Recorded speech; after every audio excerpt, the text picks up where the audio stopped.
Many of you know me. I'm Lisa Falk, Head of Community Engagement for the museum, and I serve as the host of this series. And for this evening's final talk in our Wrapped in Color Zoom talk series. It's been offered in conjunction with Arizona State Museum's Wrapped in Color Legacies of the Mexican Sarape exhibit. It's closing on May 21st. As many of you know, the Arizona State Museum is part of the University of Arizona. We're located in Tucson. We are situated on land that's been stored by and home to indigenous peoples for 13,000 years. Today, the Tucson area is home to the O'odham and Pascua Yaqui, and there are 22 federally recognized tribes with reservation lands in the state of Arizona. The museum's collections and research focus on the indigenous peoples of the Southwest and Northwest Mexico, and we present programs exploring the history and cultures of this region, and sometimes beyond, such as Oaxaca. I want to welcome Dr. Shoshi Chavez, who will share with us how cultural traditions and identity is maintained within the Oaxacan community in Southern California, which is 200,000 strong. She is an assistant professor in the Department of Music at the University of California, Riverside. She's a scholar of expressive culture and performance, specializing in indigenous communities from Southern Mexico and transnational migration. Her current work focuses on second-generation Zapotec brass bands in Los Angeles, California, and transborder relationships with their communities of origin in Oaxaca, Mexico. Her forthcoming book, The Galatzquetza, Performative Crossroads, Ethnicity, and Greater Oaxaca, documents the lived and performative movements of how Oaxacan communities in Los Angeles and Santa Cruz, California, reproduce the annual La Galatzquetza Festival, one of the most celebrated indigenous celebrations of communal dances and musical forms. Dr. Chavez has collaborated with the Smithsonian Institution in various capacities since 2010. Currently, she's the curatorial advisor for their virtual exhibit Presente, a Latino history of the United States, which is also the inaugural exhibit for the new Molino Family Latino Gallery at the National Museum of American History, which will be opening this summer. This gallery is the precursor for the plan for National Museum of American Latino, which will be on the mall. And at this point, I'm going to turn it over to Dr. Chavez. Thank you so much. I appreciate it. Well, as I'm setting up here, I want to thank Lisa Folk and Darlene Lizarga for their gracious invitation and coordination in the exhibit and speaker series Wrapped in Color Legacy of the Mexican Sarape. Before I begin, I also want to acknowledge and publicly express my gratitude for various Oaxacan communities across California and Oaxaca, Mexico, for allowing me into their homes, to their music and dance practices, and to participate in the festival for over 15 years. I'd like to start with an idea by festival organizer Mauricio to highlight the premise of this talk. From my point of view, the fundamental reason for the Guelaguetza is to maintain the community united. When the people of Oaxaca identify a need, we organize, we gather together, so we will not lose our traditions. I see organizing events as a way to bring us together and not lose contact among paisanos, countrymen. The only way to maintain that connection is by organizing dances, basketball tournaments, brass bands, and the Guelaguetza festivals. I think that the motivating reason for the festival is to keep the culture alive. In my larger study, I identify why and how Oaxacan migrant groups reproduce community-based philharmonic bands and the Guelaguetza Festival, which is a Zapotec cultural performance that crosses the political divide of the US and Mexico border and exists within the region called Oaxacaلیfornia. As part of my book, I examine how each new cultural context shapes the meaning and significance of the Guelaguetza Festival. As a cultural production, this festival can be found in nearly 11 locations within the state of California, where the ethno-linguistic diversity of Oaxaca is displayed through ceremony, music, dance, and each celebration requires a myriad of networks, the collective organizing among people and transnational movement of cultural heritage from Oaxaca. So today's presentation is entitled The Making of Oaxacalifornia as seen through expressive cultural forms of second generation Oaxacan youth. It is based on a chapter from my forthcoming book, as mentioned, and it specifically looks more at the Guelaguetza festivals in California. By using testimonios or testimonies as ethnographic research, I will share the complexities that transnational migration brings to the recreation of cultural performances, such as I'll be talking about festival, dance, and music. I will also consider that these practices, what they mean to practitioners and organizers in terms of identity and fostering Oaxaca, I must state that there are numerous ways to participate in the Guelaguetza Festival. You can be an organizer, a cook, a dancer, as I mentioned, a musician, a vendor, a dignitary, a volunteer, and of course, a spectator. Due to the complexity of the festival, a person may oscillate between several roles. And I will be referring to the California Guelaguetza festivals as the mediums by which to explain one performative possibilities in creating Oaxaca, where music and dance are the primary ways of representing 16 ethno-linguistic groups of Oaxaca in the Guelaguetza Festival. It's through these dances that we see ethnicities, how they are expressed by displaying the traditional attire, musical arrangement, and performative reenactments of historical and religious events. The performative aspects of dance tells a story about the Oaxacan community. It is about this recounting of social relations and conversations between the performer and the audience. I argue that the bands and the dancers' participation in the migrant-produced Guelaguetza festivals are socially and politically important, significant, because it is in this annual performance where Oaxacan ethnic communities convene in one space in attempt to represent the different 16 ethno-linguistic groups from Oaxaca. The California Festival organizers particularly encourage the formation of folkloric dance groups, as well as ballet folklóricos to represent the missing ethnic communities that might not have strong representation in California. So looking at the Guelaguetza Festival as an example where traditions have not only shown resilience through this economic instability and political conflict, but how they have surpassed the harrowing processes of transnational migration. I study fiestas because they are one of Mexico's constant and most visible urban and rural community life features. The Guelaguetza is organized to represent the most authentic representation of life of its ethnically distinct communities. Many festivals are framed and introduced so non-members of the Oaxacan community can comprehend what is happening. The Guelaguetza Festival as a cultural performance allows me to explore the interrelationships and identities that are generated, experienced, and communicated across their localities.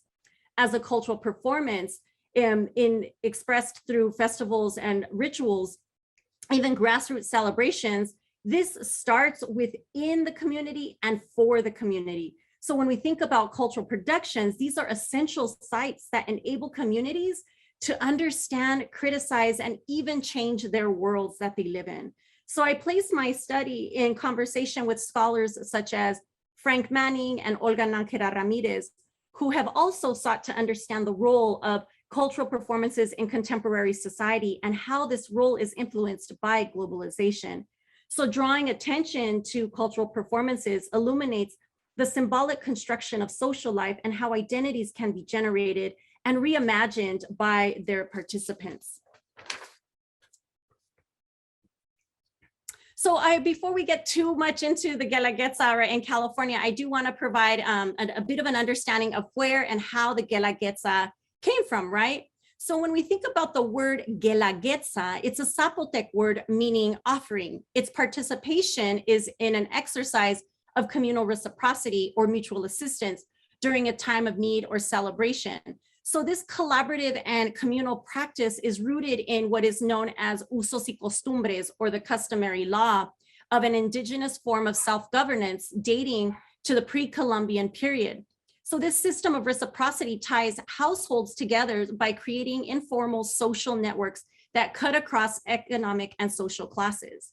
As part of the post-revolutionary project of the Mexican political party, the PRI or PRI, began as a racial discourse to create cultural and political projects where intellectuals and artists sought to articulate a distinct regional identity of the state's ethnic diversity. Oaxaca began its own revolutionary policy of mestizaje, specifically actually in what translation to the Oaxacanization program. So in 1932, Oaxaca City celebrated its 400th anniversary, which marked the introduction of the Guelaguetza Festival as a spectacle showcasing music and dance and showing Oaxaca's multiple ethnic populations, which is the black and white photo on the top. This cultural production accentuates Oaxaca's indigenous ethnic groups through a display of where they were having traditional dances, dress, music, and even the sharing of food, right? The offering, the guelaguetza at the Cerro del Fortín. In 1951, the production of this once communal festival became organized and sponsored by the State Department of Tourism. So by 1969, the Department of Tourism reinvented particular traditions such as the corn goddess pageant to culturally enhance the celebration produced today in Oaxaca City. So this brief historical summary shows how the state co-opted a once communal festival over the years and how it's been augmented ever since. So today the festival in Oaxaca City is an elaborate spectacle that draws national and international tourists to a picturesque hillside. And organizers particularly also are involved in making sure that they do a lot of promotions through Ticketmaster, Coca-Cola, and thinking about all of these kind of things. So the lower photo illustrates one of the more modern auditorium. Even within the last 5 years, there's been remodeling to provide more shade. So when we think about how did this festival, right, move as a whole cultural practice and performance across national borders. So there were two major migratory waves to the US from Oaxaca. The first one was the Bracero program in the 1940s and again in the 1980s due to the devaluation of the Mexican peso. So during these waves, indigenous Oaxacan migrants in California began to create vast infrastructures of networks across the deterritorialized region of Oaxaca, in which they reproduced this Zapotec cultural performance, the Guelaguetza festivals, among many other practices. So based on the research that I've conducted, right, we now see this display of reproductions of Guelaguetza festivals throughout California. So we have all the way from Oceanside up to Santa Rosa and even beyond. Right. So when we think about the different locations that are there, and in my book, I actually talk about the ways that the different communities help each other, or maybe are bringing in actually groups from Oaxaca now. So each reproduction requires, right, as I was saying, lots of network, laborious collective organizing of both tangible and intangible cultural heritage from Oaxaca. So I want to emphasize that the creating of infrastructures that I focus on are not only material objects, rather they are also found in the intangible, being the music and the forms of dance, right, to make sure that this festival continues. The late cultural anthropologist Michael Kearney coined the concept of Oaxaca, to identify that third socio-cultural and political public space where Zapotec, Mixtec, and Triqui indigenous migrants have continuously traversed since the 1940s. And again, as I mentioned, in the latter part of the century, because they were looking for economic stability. So the territory that is claimed, right, then further creates a social constructed space that encompasses, when we look down here from Mexico, from Oaxaca, they're going along the coastal area. So there's lots of stories here to think about. Where are their stops? What are their forms of employment? One major stop was also Mexico City, and then Baja California, and then up the way, right? So when we think about this, it's the early scholarships addressed how social and civic engagements of Oaxacan migrants, actively partake in, bring together the lives in the US as well as with their communities of origin, creating Oaxaca. So when we think about within the fields of anthropology, political science, and sociology, scholars have really paid attention more to the economic circuits, civic participation, and political activism of Oaxaqueños. Yet there's far less academic considerations that have been placed on the circulation of emergent cultural practices and their articulation of indigeneity by groups of intergenerational practitioners, such as within the Guelaguetza Festival, the community-based brass bands, the basketball tournaments, and the pelota mixteco, which you would see in the Central Valley. All of these are amazing tournaments that have simultaneously been taking place since the early 2000s. So it was during these interviews with Oaxacan community members, I inquired if the concept of Oaxacalifornia signified anything to them, right? And if it was part of their everyday use. So although, again, the word Oaxacalifornia has been used in academic literature for several years, it's crucial to understand how the Oaxacan community perceives and embodies this concept, especially during anti-immigrant climates. So the following responses come from first and second generation Northern California residents. So this is where Catalina says, for me, Oaxacalifornia would mean that Oaxacan communities living in California trying to join forces and show people all the cultural richness of Oaxacans and our customs and traditions. Whereas we have Perla says, yes, the first time I saw the word was in an article by Michael Kearney in 2012. At first, I heard it more in an academic context, but recently I realized that the word transcends academic spaces and is being used more in our communities and with youth. It is a term that allows me to express my duality as a Californian of Oaxacan descent. So the Guelaguetza Festival is a production in which forms of artistic expressions create transnational shared identity building and resilience through political conflict and those racial geographies, as well as economic instabilities when we're thinking about what happens within transnational migrations. As migration patterns within the Oaxacan communities have shifted in the past 2 decades, what we start to think about, and this is something that I'm working on, is we now see Guelaguetza festivals in cultural practices and other cultural practices. Get ready for it. Oregon, Nevada, Arizona, Texas, New York, New Jersey, and in the capital of Mexico. So my work recognizes that the Guelaguetza Festival itself and the concept of Oaxacalifornia is not bound by political and geographic borders, but exists and persists wherever Oaxacan people live. So when we think about, when was the first time that we saw a Guelaguetza Festival in the US, it was actually in 1987, and that it emerged in areas of high concentration where Oaxaqueños reside. And this is particularly where we'll talk about is like in Mid-City and Koreatown. And so it was the dances and musical performances that were organized and presented were done by specific what's called hometown associations. So these hometown associations, so they represented such as Yasachi El Bajo, they would make a band. There was another communities would make a dance group, right? So that's how they first started.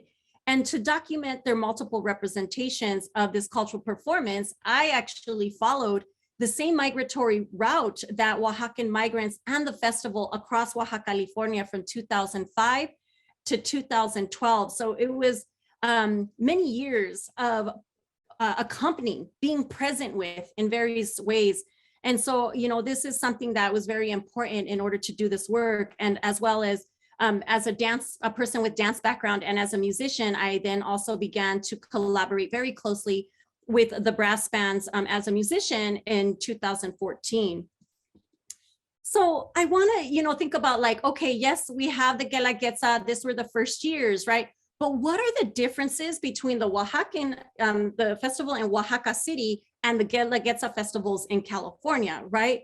So when we think about what are the realities and conditions, right, we have to think about the racial and ethnic discriminations that Oaxacan indigenous migrants have experienced outside of Oaxaca has been cited as a primary reason for organizing across ethnic lines and thus creating pan-ethnic organizations. So it's through this migratory process and in the US context where ethnic identity is heightened, and it's used to distinguish Oaxacan people from other Mexican nationals and other Spanish-speaking groups. So this collective organizing among immigrants is used to maintain community membership and expression of ethnic identity through cultural performance. Being part of an organization such as a hometown association is one way to mark their indigenous identity and community membership through the continuous practice of language, music and dance, the consumption of food. But when we talk about it, right, each Guelaguetza festival is in a dynamic site because it provides us the opportunity to select, magnify, and analyze the ongoing processes of migration and community formation. So when we think about this, and I'm going to pause slightly here, is when we think about what is happening in Santa Cruz, what is happening actually in Oxnard, what is happening in Los Angeles is different, right? The income, the job sources are different in those three sites, right? So when we think about the way that Guelaguetza is organized is going to be different, right? Different sites are also going to incorporate different elements, such as some Guelaguetzas actually have a health component. Some of them collaborate with other local entities of the city, right? So this is also very important to look at the diversity, the heterogeneity of their group and how they create this, right? So given the festival's expansion, and my work centers on the Guelaguetza of Santa Cruz and Los Angeles, and it illustrates how the US context strengthens community membership with their home state of Oaxaca and asserts their cultural citizenship. So what I've found is that the Guelaguetza festivals in California is where many Oaxaqueños personally experience and or participate in the festival for the very first time. Because in Oaxaca, you have to be selected by a jury, right? And we can talk about that later in the questions. All of the festivals in Oaxaca are only one-day events. The brevity of the festival in the US is due to several factors, such as money, time, volunteers, city permits, location availability, and a sizable dignified space that can hold thousands of people. Unlike, as I mentioned, the Guelaguetza Festival in Oaxaca, it's organized by the Department of Tourism. So the organizers and performers in Oaxaca, are numerous working class migrants who prepare and execute the event. The production of the festival then becomes a gift with a double meaning. In addition to the practice of redistributing Oaxacan regional gifts, these performative productions are an educational tool that challenges harmful ideas about indigenous people from Oaxaca, while simultaneously becoming a site of ethnic solidarity and display of resistance against cultural erasure and the demeaning attitudes towards Oaxacans in the US. I'm going to share, as you can see on the screen, two quotes from Los Angeles maestras of music and one of dance.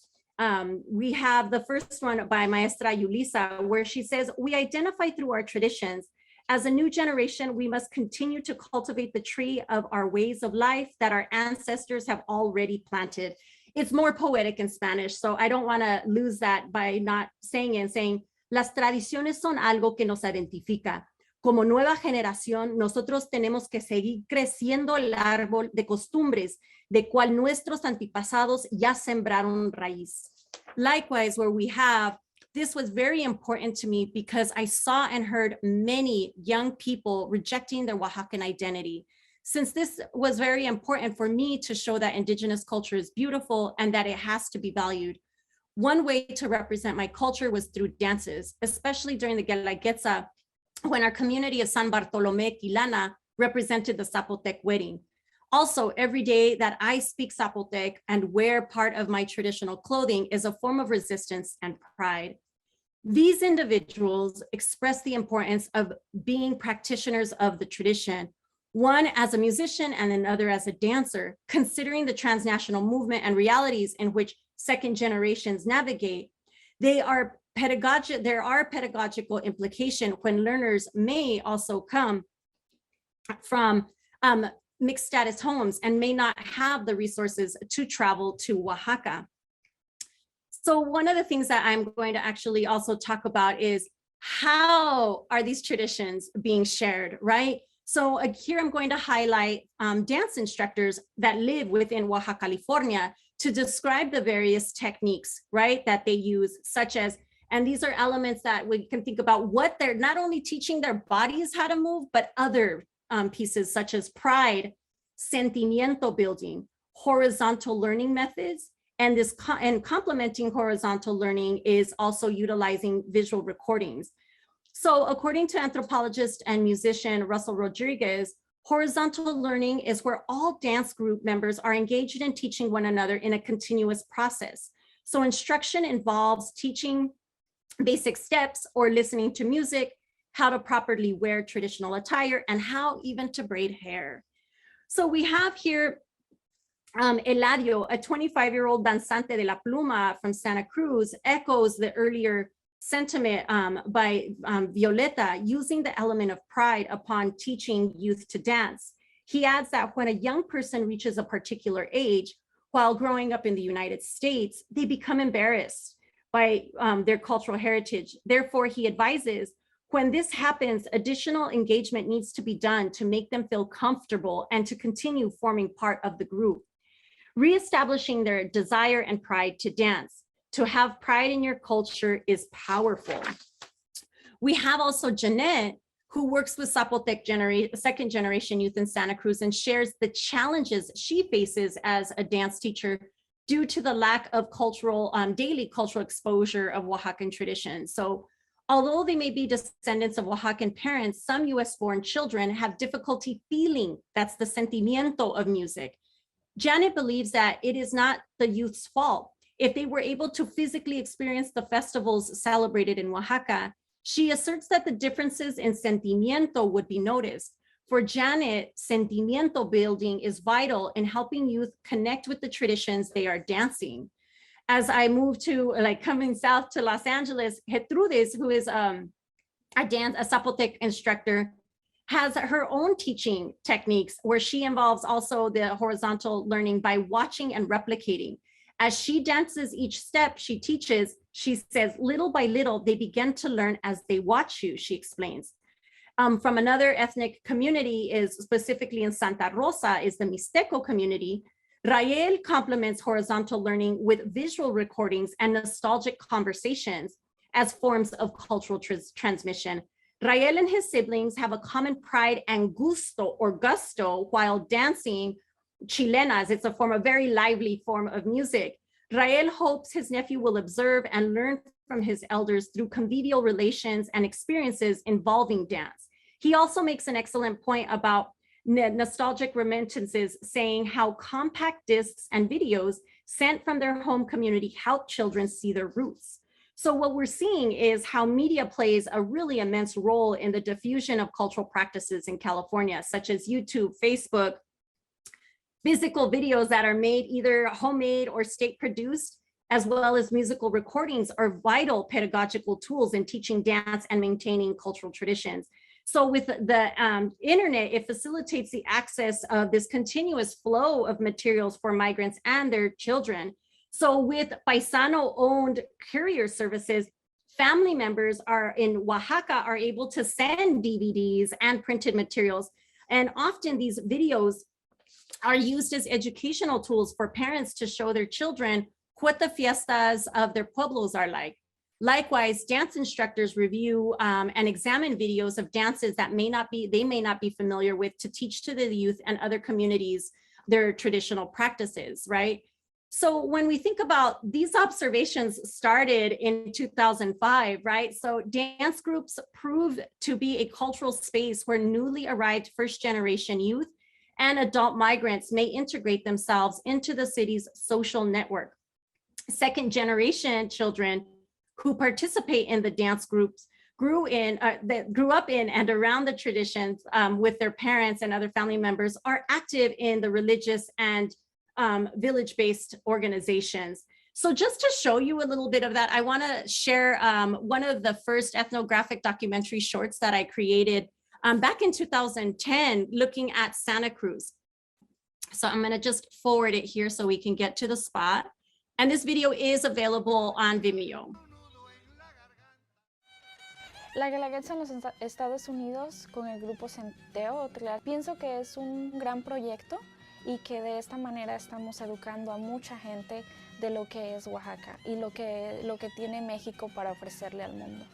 Este evento en general es muy educativo porque no solamente aprendes de una cultura, una comunidad, sino que vas aprendiendo de diferentes raíces, de diferentes regiones, diferentes bailes, y no todos los bailes son iguales. Cada baile tiene un paso que tal vez no se usan en ciertos bailes y todos tienen un significativo. Entonces, para que los niños aprendan algo, pues es algo muy positivo porque ellos están aprendiendo algo que para ellos tal vez lo gustarían en el futuro porque es una disciplina para aprender todo esto. So this video glimpse is a glimpse of the topics that I highlight in regards to the vast orchestration necessary to create the Guelaguetza Festival in Oaxaca, California, and how it becomes an educational tool, not only for outsiders, but also for those within the community who have not had the opportunity to participate in their beloved festival in Oaxaca.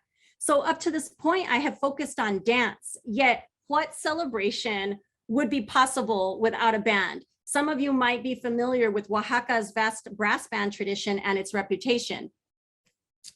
Right, so we're gonna get to that right now. And I just wanna make sure to share, right, that these are pieces that go hand in hand, that they just can't be treated separately, right? So when we think of the rise of philharmonic or brass bands, it also began in the 1920s as part of that earlier post-revolutionary state-sanctioned project, right, of the, mestizaje, where the fiestas and music were utilized to educate the people under a unified national identity, right? So when we think of the philharmonic bands, they were also formed at municipal levels to maintain state loyalty. And after research visits in 2014 through until 2019, right? And the Northern Sierra region of Oaxaca, community members between the ages of 60 and 95 shared that during the 1930s and 50s, municipal bands were supported through local donations by village residents to purchase new instruments. Being part of the village band is a highly respected role. It signifies participation in a civic duty, which exempts musicians from communal cargo responsibilities. And it's a practice that continues today, right? So when we think about these community-based bands that have thrived in the Sierra region, was really significant until the 1980s. And according to the well-respected Maestro Ismael Mendez, there was a vast exodus of men in 1982 that had left the Sierra villages in search of economic relief because of the devaluation of the Mexican peso, right? So what ended up happening was many communities were left without a band. And in Ismael's words, a community without a band is a community without a soul. This was a phrase repeatedly declared by villagers and migrant musicians about the importance of community-based brass bands. So in response to this musical downturn, a nearby Zapotec boarding school located in the village of Xóchitl implemented a specialized music program in 1984. And he was the first hired music instructor, right? So Ismael taught there for 25 years. And under his tutelage, several generations of Zapotec musicians were certified as music instructors of Oaxaca, while many also immigrated to Los Angeles and formed reputable brass bands. So one of these, we'll be talking about a couple of the bands in a moment, right? But when we think about in Los Angeles, there was the Hometown Association of Yasachi El Bajo, right? They were actually the first Oaxacan band in Los Angeles in the late 1980s. And their band formed because when you have fundraisers, right? What other way to have a good fundraiser and a nice time with family is by having live music, right? So the initial band members were mostly males who at some point played in their community's municipal band before emigration. To have a full band, community members were encouraged to participate, even if they didn't have prior experience playing an instrument. But what arose from this was an interest in bands, was an international exchange of musical scores, instrument purchasing, and a music pedagogy formalization developed to be in Zapotec, Spanish, and some concepts in English. But importantly, this is the moment we see women's integration into the brass bands as musicians, and it opened the opportunity for future generations of women on both sides of the border. So I want us to now briefly go through, highlight where the brass bands actually are located and the types of venues that they use to hold their rehearsals. So right here, what you're seeing is a map that charts the rehearsal locations of the bandas. So analyzing the spatial distribution of bandas Oaxaqueños in Los Angeles, we note the migration patterns to the city by specific communities, right? So many of these marks that you see on here are actually located in the neighborhoods of Koreatown and Mid-City, as well as in Linwood, which is near Compton. And these are the rehearsal locations of community-based bands. Unfortunately, these neighborhoods are located in a very congested area, and as demographic shifts occur, finding a rehearsal venue that is affordable and conducive to the cacophony of sounds has proven difficult. So in many of the interviews, musicians stated that they run the risk of having the police called on them during their band practices, which is a situation that many cannot afford due to the precarious legal status.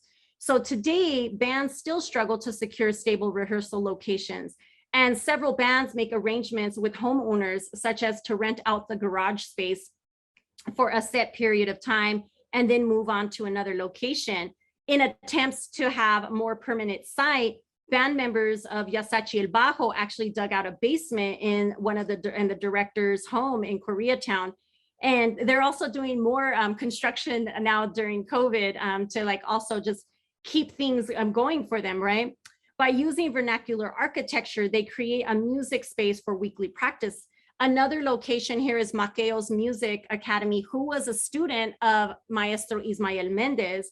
And through their monthly donations from families, the music school holds daily rehearsals in this converted cinder block warehouse that is soundproofed with blue and gray cardboard egg cartons. So what we see in these last two examples is the geographic location of community-based bands and the type of placemaking that Oaxacan migrants have carried out in previous decades.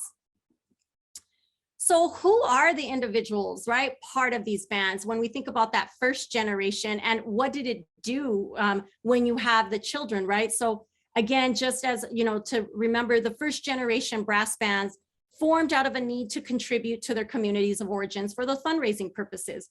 But in contrast, the second generation bands were created to maintain musical traditions, but more importantly, to deter youth from the urban street violence that was happening in the 1990s in Los Angeles through the 2000s. Many musicians also assert that the bands serve as a cathartic and safe space to desahogarse, to vent, to process their experiences with fellow community members. So by 2001, two second generation youth bands were formed, one by Stanislao Maqueos, representing the village of San Andres Solaga, and the second, the Banda Nueva Dinastía de Xóchitl, which is organized by Porfirio and Moises Hernandez. And actually Moises, the brother, also studied under Ismael Mendez. So they represent the community of Santiago Xóchitl. What distinguishes youth bands in LA from previous generations of brass bands is the incorporation of young women.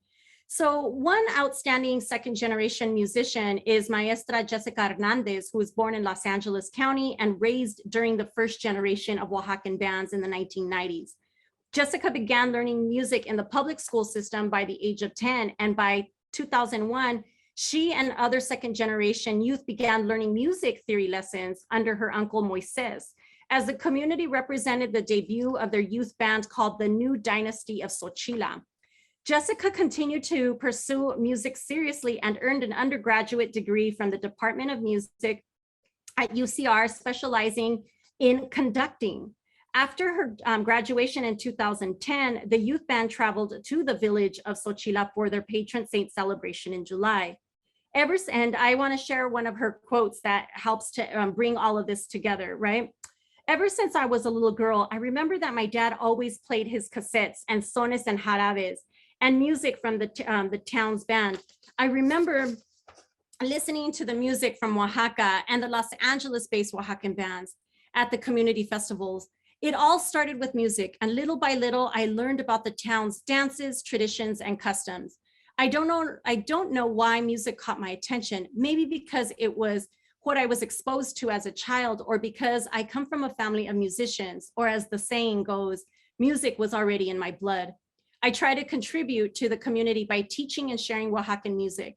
As a director and music teacher, I particularly want to teach children and youth, young adults, that I am not only teaching the music, but I'm also teaching them the meaning and stories of Oaxacan music and much more, such as thinking about the Oaxacan masks, also the differences in danzones and chilenas. More than anything, I tell them to be proud to be Oaxacan and never be ashamed of being indigenous or playing their traditional music. By 2016, there's second generation, all the way even to fourth generation community-based bands have flourished to at least, according to my count, 25 active bands in Los Angeles County alone. So through ethnographic recorded narratives in and with the communities, right, that I mentioned before in the Sierra villages, I was able to compare how Oaxacan communities recreated their performative practices in Oaxacalifornia. So this research has prompted me and my motivation to continue exploring how new social and geographical contexts shape the way Oaxacan brass bands are envisioning participation based on gender and across generations.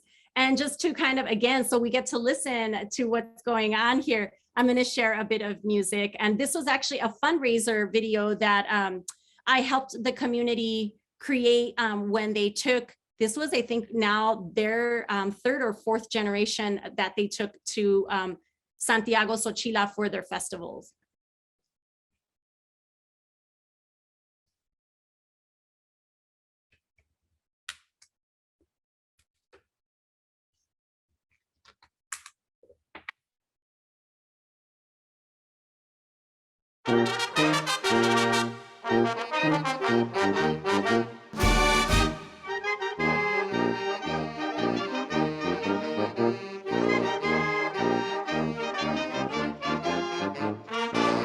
Esto no nomás es un hobby para nosotros, es nuestra cultura, es nuestra familia, es nuestra tradición, es lo que nuestros ancestros, nuestros abuelos, nuestros tíos han hecho. Nuestro proyecto es llevar a la banda, tiene entre 25 a 30 miembros para nuestro pueblo en Santiago, Xóchitl, Oaxaca.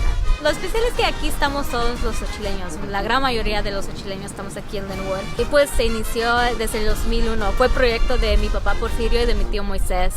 Ellos fueron los fundadores de Banda Nueva Dinastía. Fue hace como 15 años, en el 2001, y no había actividades de los niños y decidimos mi hermano y yo empezar a organizar esta Banda Nueva Dinastía para que tuvieran algo en que entretenerse y a la vez conocer las costumbres de nuestros antepasados. También para mantenerlo fuera de las drogas, de todo eso, que antes no había actividades para los niños, no había muchas actividades y decidimos formar la banda. Este año vamos a ir con otra nueva generación, la nueva dinastía. No es fácil porque no hay fondos económicos. Es muy triste, ¿verdad? Porque pues, todos vivimos en esa forma aquí nosotros. Entonces, aquí vivimos en una forma muy apretada, ¿verdad?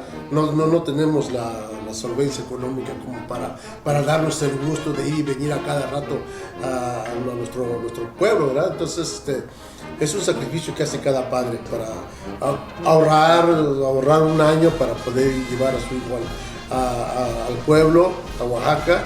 Banda Nueva Dinastía se ha regenerado, pues. Esto es un trabajo de comunidad.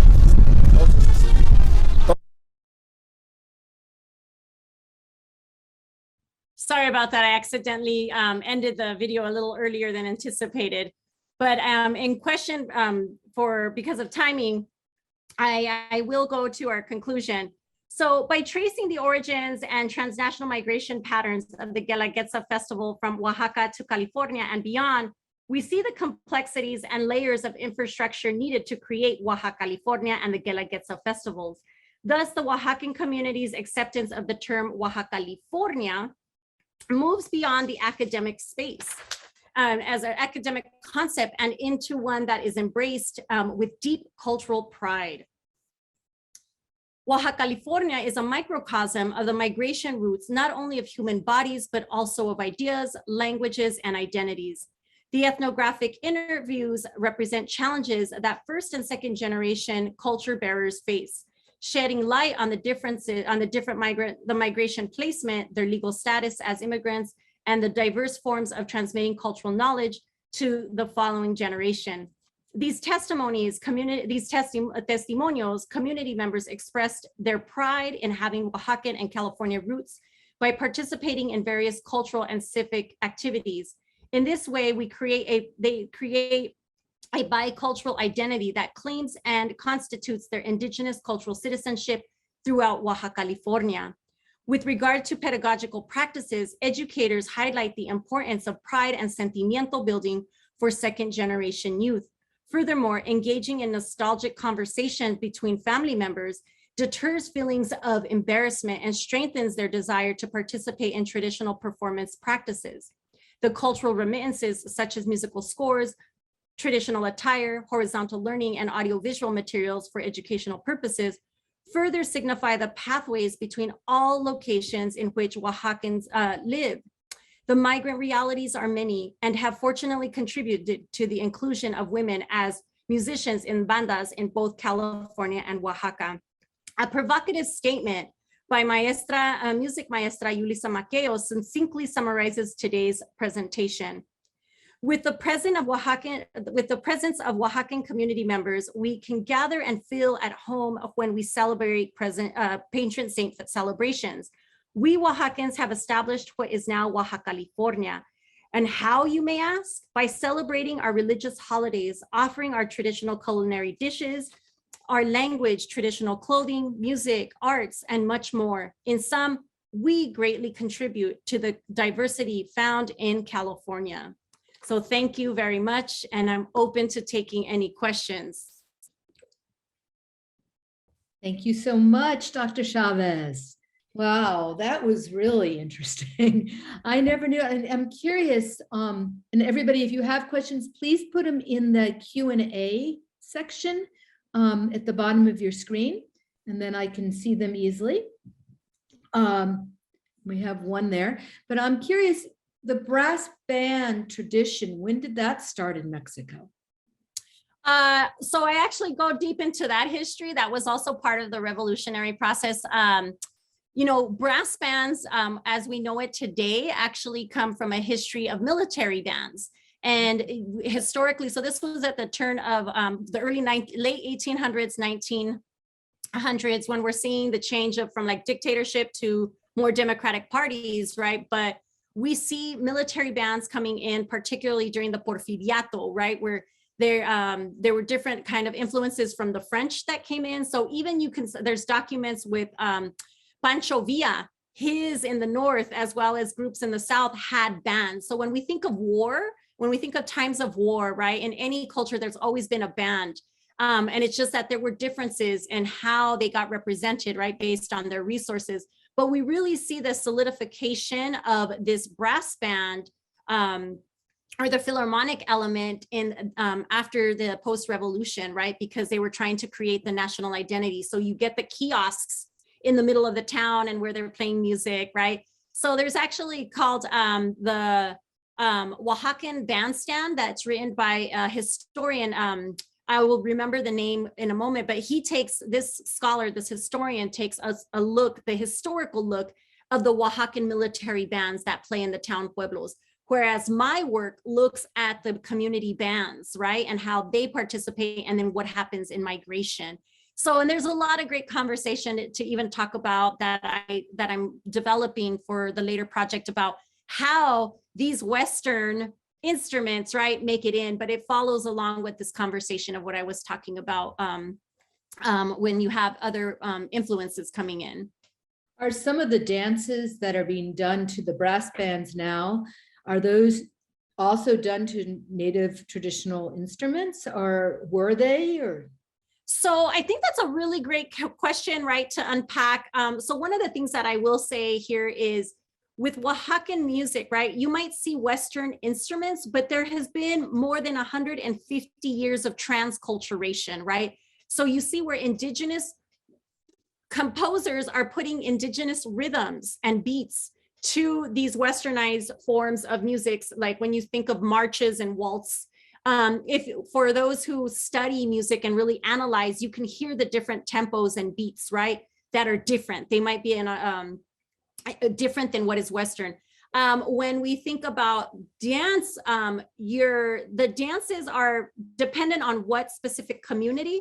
There may be dances that are done to the Philharmonic bands. There may still be, like in the Mixteca, there may still be dances that are done with violins, such as in the video that I played with the Guelaguetza, you heard a string instrument, a violin. So it all depends on what ethnic community that you're at, and that's going to dictate the instrumentation.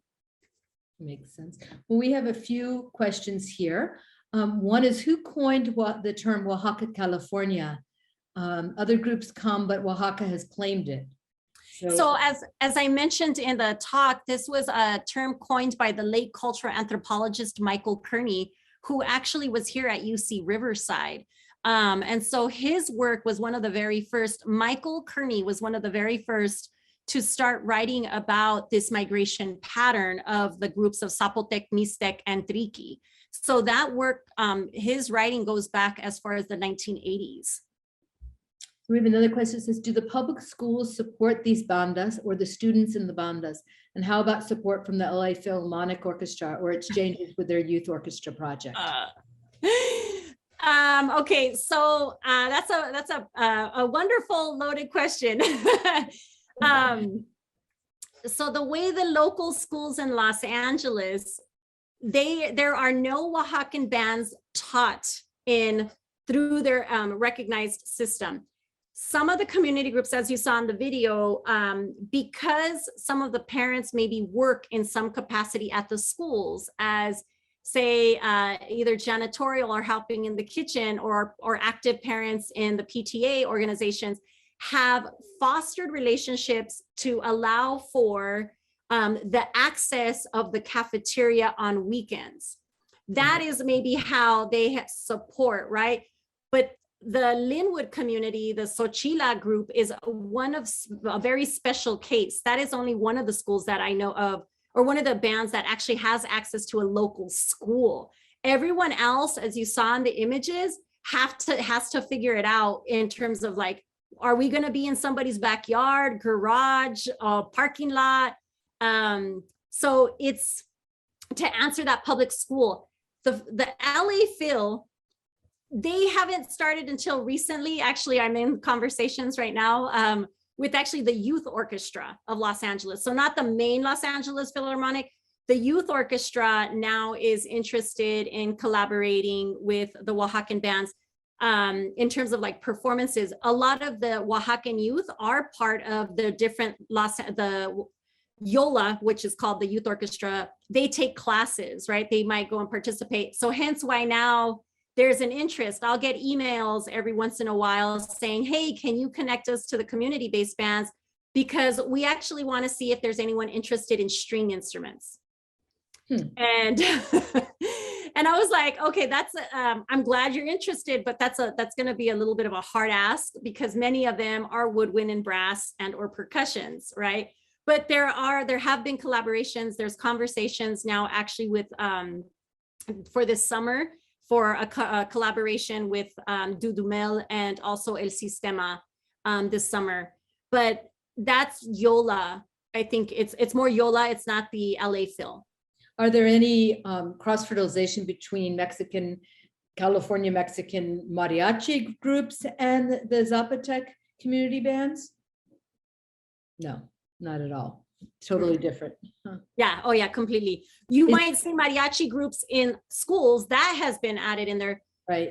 In terms of collaboration between mariachi and Oaxacan bands, none to my knowledge, except maybe if a mariachi is going to perform at somebody's celebration for a minute, and then the Oaxacan bands. But even at that, I honestly have to say, I've always seen just the Oaxacan bands at mainly most of the Oaxacan celebrations. Yeah. So we have a couple more comments and questions. Here's one that's a follow-up to what we were just talking about. It says, in San Diego, the Southwestern Community College started offering mariachi classes and now has a formal program. Perhaps a local community college in the LA area could support bandas. I wouldn't be able to speak to the local community college circuit in Los Angeles. I'm a professor at UC Riverside, and I've actually since 2018, well, since I've gotten hired in 2014, I did have a large event that brought 4 of the pioneering bands. So there were over 140 bands or individuals, they're musicians, and then 900 people outside. We had to have it outside in the grass because there was no location that could facilitate over 1,000 people easily, over 1,000 people. So I have collaborated a lot in terms of having what's called these auditions of the bands. It's a traditional practice that happens in Oaxaca. We had talked about my hiring as with the incentive to start creating a Oaxacan band ensembles within the UC system. But as we know, with COVID cutting a lot of money and whatnot, there has been a lot of cut to different, even other ensembles. So, but there has been, in terms of, I think, there are, I'll say, there are Oaxacan youth now that have gotten their PhDs and are professors at CSUs, at California state institutions, but they're more in departments of like history and Chicano studies. So in order to have, say, that connection to get to start a music class, someone has to be in the music department. Someone has to create that course. It has to go into the books. Then you have to hire someone. So there's a long process, and that's something that you know, we're trying to work on and have discussions again, because, you know, I will say, even at UCR, when we started to propose this, you know, there were conversations of like, oh, well, you're asking for how much money so we can buy these other instruments? Well, you're going to have to share these instruments with the pep band. And I was like, okay, that's fine. As long as it's not on the same days that we're going to have our music practices, right? So it's just, you know, there's a lot of negotiations when you're in academia. Right. So one person was wondering, are there new elements in the Guelaguetza Festival in California that are now impacting and influencing the festival in Oaxaca? Are traditions going back and forth the other way? Very interesting conversation. So that I can't say for sure, because it's the state. Oh, actually, I stand corrected. I wouldn't say that it's like where they've incorporated it like a lot, but so there's the corn goddess pageant, right? So the whole like that enhancement of the Diosa Sentiol that Oaxaca City has. California now has the same pageant. And what has been happening, the young women for a while that were selected as the corn goddess pageant, the corn goddess, because I accompanied one of them one year, I traveled back with them to participate in the gala, and I, you know, been there as a spectator, but I went to go sit as a dignitary with this young woman who had been selected.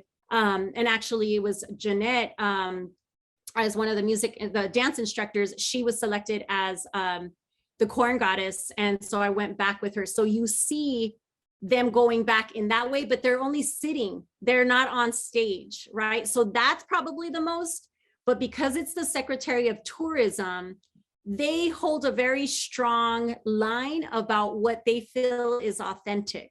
And there is a conversation, what we will say is some youth, because they have, like, they go back to their community, they'll go and audition back in their community. They'll go back to their home community when this Comité de Autenticidad, it's called the Authentication Committee, comes to their town to audition. So they'll fly back just to then later participate as a dancer, right? But there is a little bit of tension where people in Oaxaca say, again, is what we talked about, those in the US, Oaxacan youth in the US don't have, you can see it in their body, the embodiment of their movement and or the sentimiento in their music, that it sounds different. They move their body different in comparison to someone who resides full-time in Oaxaca. So those are interesting tensions, but I think in terms of to say that has been implemented by the State Department, no. Yeah, they're very strict. Okay. So there's some questions about how can people participate or, you know, view the Guelaguetza in California and in Oaxaca. And so in California, you said it's in July. Where is it in July? You know, when is it? And then part of that question for me was, is it in multiple locations? It sounded like, and is it private? Is it public? No, all of the Guelaguetzas in California are public. And actually there is like, they do converse organizers speak to one another because they don't want to there was an issue of like oversaturating a location, right? And because this is what I write about, one, because you're drawing from LA, Santa Cruz was drawing from some of the LA groups because they would have to travel, right? So community organizers would talk and say, hey, I'm going to have my Guelaguetza in September. I'm going to have mine in October. I'm going to have mine in May. So each community there's a calendar, there's a Guelaguetza, as I call it, it's the Mecca, right? Guelaguetza Mecca, where it's dependent on what region of California you're in, there's a different month because they don't want to like not allow other communities to be able to participate because it's all about coming together, right? So if Santa Rosa, San Jose, and Santa Cruz had them all on the same day, then that's depleted, right? And that actually becomes a very big political no-no, even culturally practiced, because you're hoping that the community from San Jose and Santa Rosa will come to Santa Cruz. You're hoping that the band from LA comes from Santa Cruz. And there has been, you know, I think, especially for the North, it was very costly, right? They were having to organize very big budgets because I was part of those conversations on how to get community members transportation and money to bring a 40-piece or 60-piece band up to Santa Cruz, right? So one of the things that Santa Cruz does now is they actually have their own band that they started with youth, but they get augmented by bringing musicians from Oaxaca from the School of Xóchitl, right? So that becomes, again, this horizontal learning from musicians from the boarding school. Okay, so if somebody wanted to find out where the Guelaguetza festivals are in California and when, how do they do that? So there isn't one main website because these are all different entities, like community entities. So for Santa Cruz, they're called now Senderos. LA has an organization called, so Santa Cruz is actually going to have it online this year. I believe Los Angeles may also still have it online. I know that San Jose and Santa Rosa do it, but the easiest way is, what was interesting when I first started this was people still use the old-fashioned phone call to say, hey, we're organizing, and then would actually mail flyers or use mailed, emailed flyers. People still visited one another to say, hey, I want you to participate, kind of deal. But now with the Facebook and WhatsApp, you can find them anywhere on Facebook for sure. Just put Guelaguetza California, and even through Twitter, you can do a hashtag search because so many people, the youth now, are the ones that are helping to facilitate the parents, right? There's their technology accessibility. So LA would be Oro, the Oaxacan Regional Organization. There is another one in San Marcos, Oceanside, that's actually through Cal State San Marcos. And that one is organized by a Mecha group that has a lot of Oaxaqueños. But because it's Oaxaqueño youth, they actually do it on that school campus. And then Jackie was giving some information for those interested. She says in Oaxaca, the main state-sponsored dancers are at the in the big auditorium on the two Mondays in July, and tickets are costly. But there are smaller ones with many of the same dancers in surrounding villages, and there are dances practiced throughout the streets of Oaxaca City and food festivals too. Which Yes. brings me to a question for you about the ones in California. So you have the big brass bands there, you have some dancers there. Is there also, I assume, a lot of food vendors, or what other things are part of these festivals? Right, as you in the video, right, you see that there's a lot of vendors, right? And let me, before I finish that one, so yes, Jackie is correct. The last time that I went to Guelaguetza in Oaxaca City, the tickets were almost $75. This was pre-pandemic, that you had to buy through Ticketmaster. And part of the work that I did, as I said, following the migratory route is, and when I returned with some of the community members, especially during 2008 and 9 because of the economic downturn. So a lot of what's in the book talks about how I went to their original communities to see the Guelaguetza festivals, such as in Etla, or which is there's in the Central Valleys. So you can go to the Central Valleys. You're not paying for seating. You're actually eating like there with the community, with the municipal president. They have their own different things.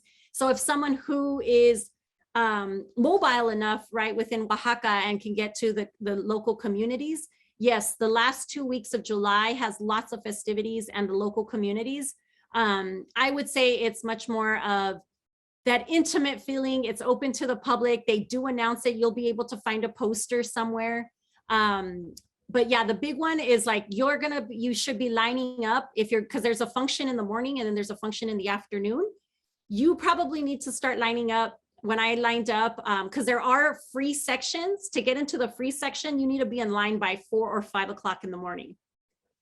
Even with a paid ticket, you still need to be there about 3 hours ahead of time. Wow. So there's different ways to see it economically, but you can also watch it. They do broadcast it online. But for the US-based Guelaguetza, as shown in the video, you can see on the peripheries, right? And I look at this and talking about the festival, it's not only the stage, you have to have vendors, right? Because how else are they going to generate revenue in order to organize the next year? And one of the things that many of the groups have done has gotten into becoming very savvy, right? Through outreach and or connections like myself with, to talk about different funding sources within California to teach them how to apply to cultural grants, which has helped to offset the costs. That's wonderful. That's wonderful. I did have one more question. When is your book available and how does one get it? So thank you for that. So actually I am on the deadline right now for June 30th to submit final edits to Oxford Press. So keep your eyes open to Oxford University Press. It will be coming out through there, as well as the second book will be focusing specifically on the Philharmonic bands. Is the second book or the first book that's coming the next? first book is with the Guelaguetzas, and then the second book will be about brass bands. But you haven't finished the first book.